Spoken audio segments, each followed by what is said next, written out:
Hello guys, JFLer. Welcome back to the channel. Today we're taking a look at my second attempt of the Sd.Kfz 234/2, also known as the Puma.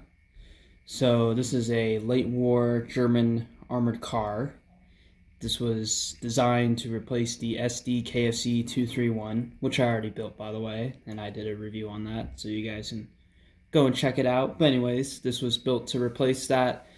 The Sd.Kfz 231 was also a eight-wheeled armored car, but you know, it was an early war design, so it could be improved. And this is literally what the Puma was. It was just a general improvement over the 231 in terms of ease of production, easier to manufacture. It's better, taking into account lessons learned from the war so far.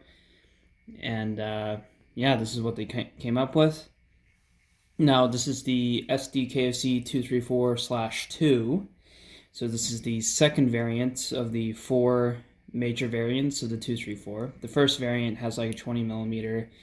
The third variant has like a short 75 millimeter for close support yeah, I guess you could say close support, or fire support. And the fourth variant has the Pack 40 75 millimeter, and that's meant for anti-tank duty and also fire support. So yeah, this is my second attempt. The first attempt, I slowly became dissatisfied with it because the angles weren't that good, and I've been seeing just better Pumas come out by other people, and it just really encouraged me to give the Puma another attempt, and that's what I did. So this is my second attempt, completely new design, new redesign. The last one was pretty chunky, and I'm gonna bring it out later in the video and do a comparison. But yeah, the last one just used like kind of some funky design techniques that were unnecessary. This one is much more straightforward with the design, and I also just use design techniques that I picked up from designing the 231 and also other vehicles. And yeah, this is the end result. I'm really happy with this. Obviously, like there's gaps on the side, but they don't annoy me that much. And hey, it's Lego, can't really do much about it. So yeah, unless if Lego releases like a really nice slope brick that would be perfect for the side, then for now I'm not gonna do anything about it. So yeah. Also, the turret is heavily inspired by Sir Luftwaffe's 234/2. It is not his 100% design, but it's very inspired by his design, or their design. So I would highly recommend going and checking out their Puma. Their Puma also looks really good, and it's better in several aspects. Like the side is much more clean and stuff, and yeah. But yeah, this is the Puma. I don't really have much to say about this. It's just a funny armored car that Germany used. Well, another thing I do want to say about it, the turret comes from the VK1602 Leopard. That's a failed light tank program from the German army. So they made like 100 of those turrets, and they just put them on 100 Pumas. About 400 Pumas were built, so this is about 20. This particular variant makes up about 25% of the whole production run. Saw action at Normandy all the way to the end of the war.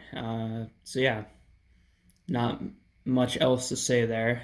And of course, this design would go on to inspire modern armored car designs, because nowadays in modern militaries, like we have eight-wheeled armored vehicles like the Striker and the Italian Centauro and other wheeled vehicles from other nations. And the Germans, I think, really pioneered this concept, especially with the 234/2, because this is like a very early design of that modern concept of heavy fire support on a like fast chassis or something like that. So yeah. All right. Anyways, let's go on to comparisons, and yeah, I'll be right back. All right. Welcome to the comparison phase. One thing I do want to point out is the rollability. This is actually like playable. On my last Puma, it had a huge issue where it could barely roll because things were just like so tight with each other. But this design fixes that. This is very usable, very nice. And you can see the tires there. So yeah, the tires are very close to the real thing. And I don't think I've seen anyone else use this tire design. But yeah, also the turret does go 360 degrees, as it should. Unfortunately, the hatches on the top do not open. So here's the Puma looking behind. So that's pretty cool. So yep, turret goes 360 degrees, absolutely no issue. I got some decals on the side, just like a random number or something, because why not? And also, let me just like kind of move it right here. Here is a minifig for scale. So here's like a German Panzer guy just chilling. And then here's like a guy, like a soldier or something, just chilling. That's just for like reference with size. And we can like move the turret and stuff like that. And like there you go. Got like a cute little display right there. Cute is probably the wrong word. And by the way, this guy is like a Brickmania minifig, so really cool.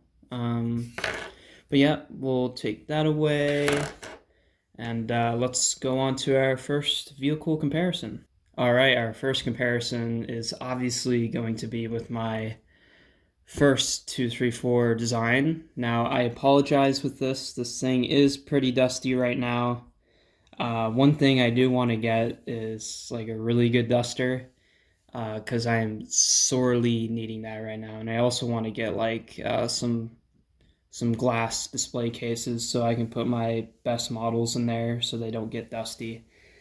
And I also want to get new shelving. Like I just kind of want to, I think I need to like overhaul how I display my stuff soon. But anyways, that's a separate topic. So this is my first 234 design. Yeah, you can see this boy's pretty chunky. The side is just all plates. I mean, this one is too, but this one's like, just flat, just completely flat. But let's compare the width. So how wide are these boys? Now you can see this guy, I think, is one stud wider than this. So this is 5. Okay, so this guy is 9 studs. And this is 8 studs, yes. So this Puma on the left is 8 studs wide, and this one is 9 studs wide on the right. And this is incorrect. This should not be this wide. 8 studs is actually a correct width. So my new one's already doing better in that regard. And now let's go on to the length. So we'll put you on the side there. And also, like, look, this thing, like, cannot roll. Like, it can. Like, if you pick it up and you move the wheels by yourself, it can roll. But, yeah, it just it just cannot roll like this, which is pretty sad. Yeah, anyways, let's look at the length. Actually, I should put the new one in front. And we'll put this guy right there. The length is pretty close, except the old one is slightly longer. Like it is barely slightly longer. Now this Puma does have a wheel on it. This one doesn't. And you can see how the first version is slightly longer. Yeah, you can see that right there. So yeah, overall the old one is bigger. It's more blockier. It's chunkier. It is a chunky boy. However, I'm still not gonna discount the old design. Like it's still like, you know, it's still a good design. And I've had some people, or I've had at least one person tell me that they still like the old design, which I totally appreciate. But yeah, I'm gonna take this apart for parts soon, because we got a much better boy in town that meets my standards. One thing that this thing does have over the new model is that this thing's much more sturdy. Like you can kind of play with this, move it around aggressively, and it's gonna stay together. While this guy is pretty fragile. You got to pick him up in certain parts. Like if I pick him up right here, you know, there's gonna be some issues. So I kind of have to like be careful. But yeah, anyways, that was the first comparison. All right, the second comparison is the 231. Now, this is a really interesting comparison because this guy replaced this guy. So this is the grandfather, or this is the father, and this is the son. So these two vehicles are like kind of directly related. Kind of. At least they do the same role. And you can see like they are very similar size. I'll just pick up my camera here. So yeah, you can see they're very similar size. The 231 is slightly smaller, I guess. But yeah, they're just very similar. And yeah, I don't know what else to say. Obviously, the 231. So you can see how I was using that technique of the angled plates first, and then on the 234, I used that technique as well on the side there. And you know, that's how you can see like where these designs are similar. But other than that, I mean, they have like triangular engine decks, which is similar. The wheels are smaller on the 231, which is accurate.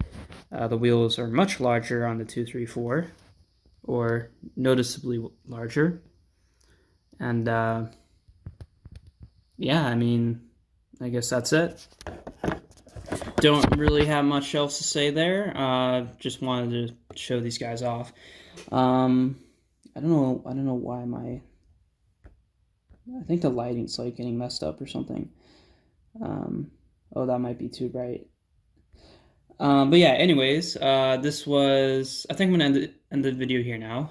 This was my updated 234 design. I hope you guys enjoyed. This will be the last build video for a little bit.